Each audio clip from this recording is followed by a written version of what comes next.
मोदी सरकार की विदेश नीति अच्छी है या बुरी है, इस सवाल का जवाब मैं नहीं देने वाला। लेकिन मोदी जी की विदेश नीति आखिर किसके लिए है, उसका जवाब मैं प्रूफ के साथ दूंगा, तसल्ली से दूंगा। शुरुआत अगर मैं करूं तो एक स्टेटमेंट ले लेता हूं ताकि कंपैरिजन किया जा सके। राहुल गांधी लगातार बार बार क्या कहते हैं, यही तो कि मोदी सरकार की जो विदेश नीति है ना, वो कुछ खास कारोबारी घरानों को लाभ पहुंचाने के मकसद से संचालित बताया जाता है।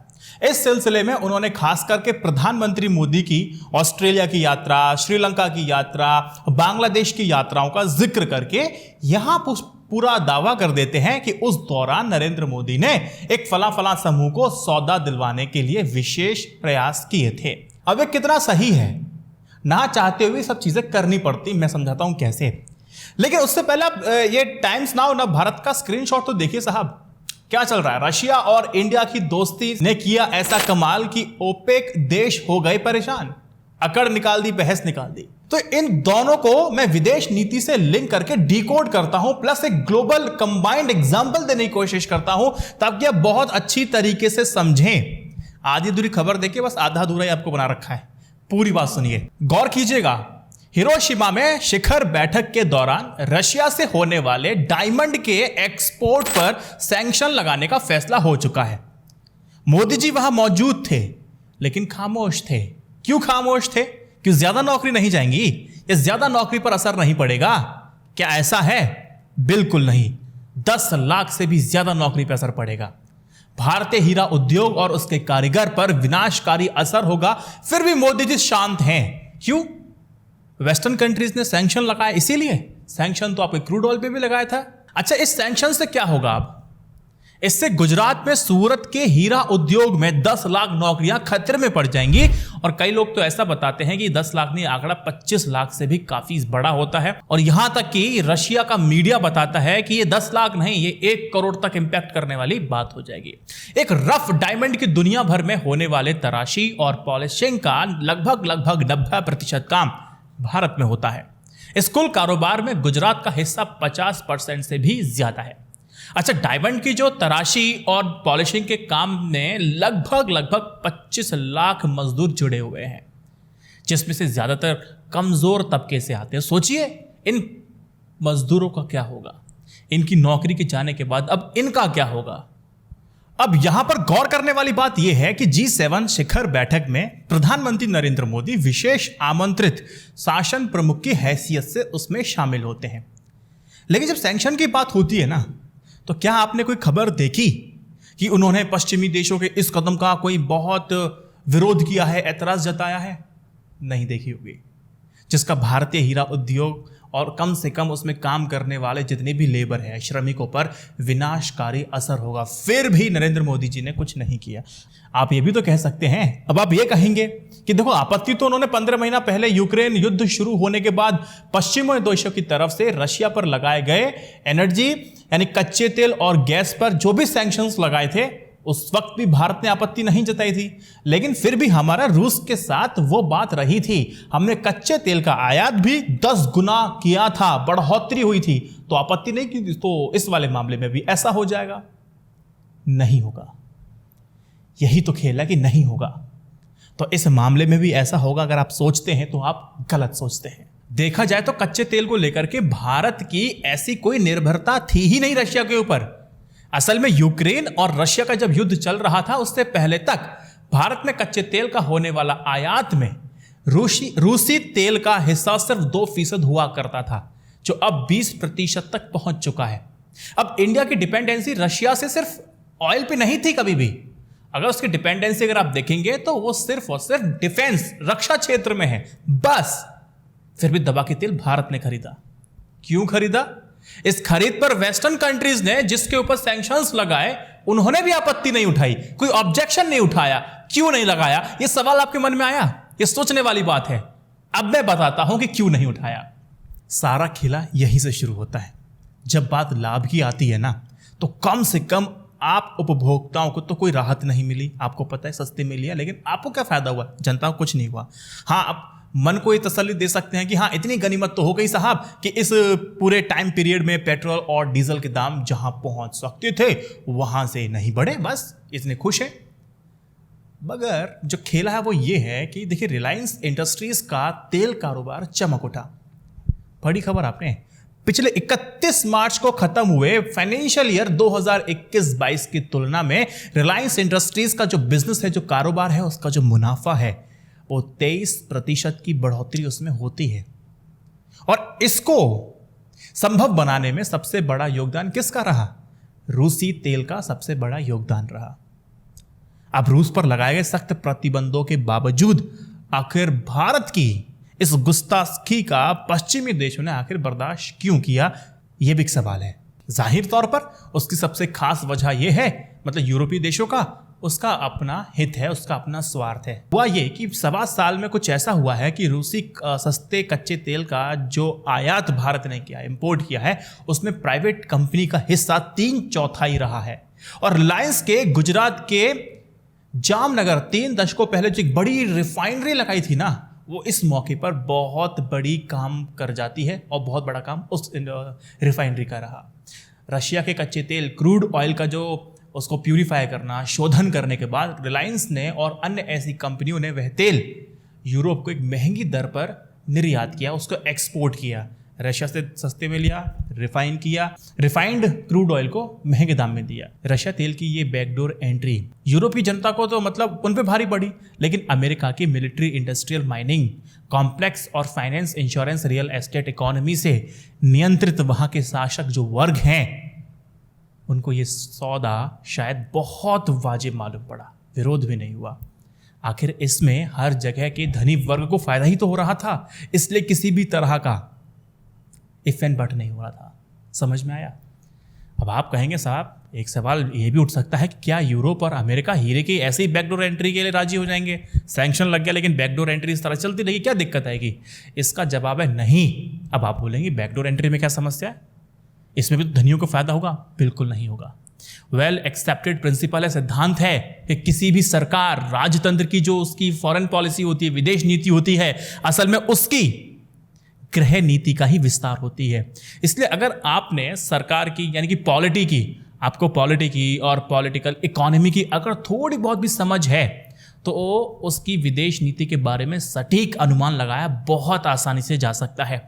अगर ये समझ ठीक है कि भारतीय राजतंत्र पर मोनोपोली, पूंजीपति घरानों और धनी मानी तबकों पर पूरा नियंत्रण बन चुका है या बन गया है, तो इस रूप में भारत असल में एक प्लूटोक्रेसी यानी कि धनिक तंत्र में तब्दील हो गया है। तो सरकार की जो विदेश नीति को समझना बहुत आसान हो पाता है इस फैक्टर को कांस्टेंट रख करके एनालिसिस करें तो। दरअसल होता यह है कि पॉलिटिकल इकोनॉमी का जो हिस्सा है ना, उसका एक रूप है, एक स्वरूप है ओलिगोपॉली। अच्छा, ओलिगोपॉली में क्या होता है? किसी एक ऐसी इकोनॉमी जिसमें कंपटीशन बहुत ही सीमित होता है, जहां पर बाजार में मैन्युफैक्चरर और जो सेलर हैं वो बहुत ही कम मात्रा में होते हैं, तो छोटे समूह का होता है, तो उन लोगों का ही कंट्रोल बन जाता है। They are the price maker, तो वो जो चाहते हैं वही हो जाता है। जैसे मैं आपको एक टेलीकम्युनिकेशन का मैं देता हूँ, एग्जाम्पल देता हूँ। अच्छा, जियो का कॉम्पिटिटर कौन है? आइडिया, वोडाफोन और भारती एयरटेल, बस 3 ही तो हैं। इसका मतलब ये है कि ये 3 चाहेंगे वही मार्केट में चलेगा। इसका मतलब यह है कि मार्केट में ओलिगोपॉली है। सिंपल सी बात है, जो रेट तय करेंगे वही मानना पड़ेगा। तो जियो के तो 23% मुनाफे में चल रही थी, उसके बाद भी इसने अपने टैरिफ की प्लान का प्राइस बढ़ाया था। तो यही सब होता है, मनमानी चलती है। जब ओलिगोपॉली देश का पॉलिटी को नियंत्रित करने लग जाती है, तो उस देश की सरकार वैसी ही विदेश नीति पर चल सकती है जिस पर नरेंद्र मोदी सरकार खुलकर चल रही है। तो जो राहुल गांधी कहते हैं कि इनके हित में बनाया जा रहा है, तो वो इस वजह से बताते हैं और इस वजह से हो भी रहा है। देखिए, प्लूटोक्रेसी जो होती है ना, हो जाने का ये परिघटना भारत तक सीमित नहीं है। ये सिर्फ कहो कि भारत के अंदर है, नहीं। नव उदारवादी अर्थव्यवस्था, न्यू लिबरलिज्म के इस दौर में अमेरिका से लेकर पूरे यूरोप और अन्य जितनी भी उभरती हुई आपकी जो इकोनॉमीज हैं, देशों में सिस्टम यही रूप ले चुका है। अगर इन सभी जगहों की अर्थव्यवस्था पर गौर किया जाए, उनका ठोस विश्लेषण किया जाए, तो इसमें किसी भी प्रकार का शक नहीं होगा कि असल में ओलिगोपॉली है और पूंजीवाद का, कैपिटलिज्म का एक वह दौर गुजर चुका है जब खुली प्रतिस्पर्धा यानी कि कंपटीशन को एक खास पहचान बताया जाता था। वो जमाने चले गए और कहा जाता था कि मांग एवं आपूर्ति यानी कि डिमांड एंड सप्लाई के सिद्धांत पे ही कीमतें तय होती हैं। मोनोपोली में ऐसा नहीं होता। प्रतिस्पर्धाओं का आज लगभग हर जगह कुचल दिया है। कंपटीशन नहीं है, कट थ्रोट कंपटीशन है, खत्म। आप हो ही नहीं, 2-3 प्लेयर रह गए, वही कमा रहे, जो वो चाहते वही होता है। अनेक रिसर्चेस ने दिखा दिया है कि कैसे आज बाजार में कीमतें मोनोपोली उत्पादक और विक्रेता तय करते हैं। जो बनाता है और जो बेचता है वो तय करता है। लेना तो लीजिए, नहीं तो टट्टा बाय बाय, सब खत्म। जिससे महामारी और युद्ध जैसे मुश्किल दौर में भी उसका मुनाफा बढ़ता चला जा रहा है। अब ग्लोबलाइजेशन के इस दौर में तो इनके मजे ही मजे हैं। ग्लोबलाइजेशन के इस दौर में हर छोटे बड़े देशों के ओलिगार्च जो होते हैं, यानी कि अल्पसंख्यक शासक जो वर्ग होता है, और जो प्लूटोक्रेट्स होते हैं, जो धन तंत्र के प्रतिनिधि जिसको कहते हैं, के बीच स्वार्थ का संबंध जुड़ गया है। दोनों काम में क्या दिक्कत है? जो हो रहा है होने दो। इस रूप में एक वैश्विक शासक जो वर्ग का उदय हुआ है। इसका व्यवहारिक स्वरूप ये है कि रिलायंस इंडस्ट्रीज और जितनी भी वेस्टर्न यानी कि पश्चिमी तेल कंपनियों के हित जुड़े हुए थे, और जब तक इस संबंध में दोनों का मुनाफा चल रहा था तब तक इन प्लूटोक्रेट्स को सबको आनंद आ रहे थे। सरकार ने उन्हें बहुत फायदा पहुंचाने का एक उपकरण बनी रहेगी। सरकार कहेगी तुम कमाते जाओ, हमें देते जाओ, मजे लेते जाओ, वो तो बनता रहेगा। ऐसी कमाई चलती रहेगी। इसलिए पिछले 1.25 साल से भारत पर प्रतिबंध की चर्चा शायद ही आपने कभी सुनी होगी। नहीं सुनी होगी ना? नहीं सुनी होगी तो वजह सिर्फ यही है, ओलिगार्च और प्लूटोक्रेट्स का बीच का संबंध जो बहुत बना हुआ है कि देश में जब कुछ भी बने मुझे उससे कोई मतलब नहीं, लेकिन मेरा तेरा फायदा हो रहा है, बात खत्म।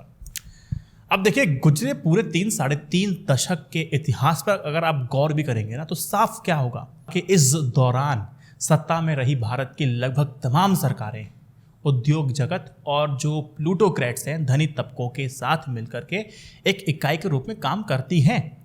जैसे इन वर्गों का हित अंतर्राष्ट्रीय प्लूटोक्रेसी और ओलिगोपोली से जुड़ते गए हैं, सरकारों की भूमिका उसी के अनुरूप बदलती चली गई है, और इसी के साथ देश की विदेश नीति उस रूप में ढलती चली गई। बीते 3 दशक की बात कर रहा हूं, 30 साल। इसीलिए मोदी सरकार उन मामलों में पश्चिमी देशों की मर्जी से अलग नीति अपना ही नहीं सकती है जिसका संबंध लेबर या श्रमिकों से जुड़ा हुआ है, उनके हितों से जुड़ा है। श्रमिक और एक आम जन के हितों की रक्षा करने का मतलब देश के और विदेश के, यानी कि प्लूटोक्रेट्स के और ओलिगार्ड्स के हितों के खिलाफ जाना होगा। ये कोई भी सरकार इस समय, आज के समय, सस्टेनेबल मॉडल नहीं मानती है।